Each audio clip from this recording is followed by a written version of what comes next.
அருமை. இங்கே ஒரு புதிய புதுமையான பங்குனி உத்திரம் சார்ந்த முருகன் பக்தி கதையை வழங்குகிறேன். இந்த கதை பக்தி, அன்பு, சோதனை, தர்மம் ஆகியவற்றை ஒன்றாக கொண்டு செல்லும் ஒரு தெய்வீக உணர்வு கொண்ட கதை. பழனி மலைக்கருகில் ஒரு சிறிய கிராமம், திருவேணி என்ற கிராமத்தில் முத்தையா என்ற ஒரு சிறுவன் வாழ்ந்தான். அவனது தந்தை ஒரு கொடுமை செய்பவன். அவன் மனதில் பக்தியும் பரிவு எனும் உணர்வுகள் இல்லை. ஆனால் முத்தையா மட்டும் நாள்தோறும் முருகனை வேண்டி வழிபட்டு வந்தான். அவனுக்கு மிகவும் பிடித்த நாளாக இருந்தது பங்குனி உத்திரம். அன்றுதான் முருகன், வேளவன், வள்ளியும் தெய்வானையும் திருமணம் செய்த புனித நாள். அந்த ஆண்டு பங்குனி உத்திரம். ஊரில் பெரும் வறட்சி. பூஜைக்கு கூட மலர்கள் கிடைக்கவில்லை.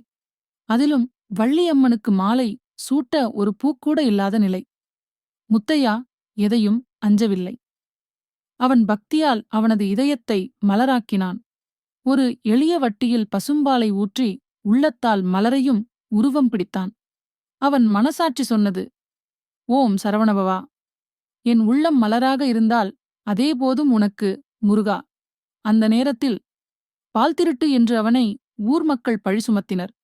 அவன் உரைத்தான், இந்த பால் உனது திருவுருவத்திற்கு, என் நம்பிக்கை நீ உனக்கே தெரியும்.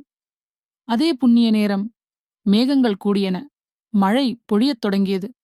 மலைமேலிருந்து ஒரு ஒளிக்கதிர் அவனை தொடினது. அவனது பூமாலை உண்மையில் ஒரு மலர் மாலையாக வில்லியடி விழுந்தது. முருகன் நம்மிடம் மலர்கள் வேண்டவில்லை, மனதின் மலர் போதும். பங்குனி உத்திரம் என்பது ஒரு நாளல்ல, பக்தியால் பொலிந்த நாள். முத்தையாவின் கதையை ஊர் முழுக்க பேசினர். மனமோ மலர், முருகனுக்கு திருமாலை.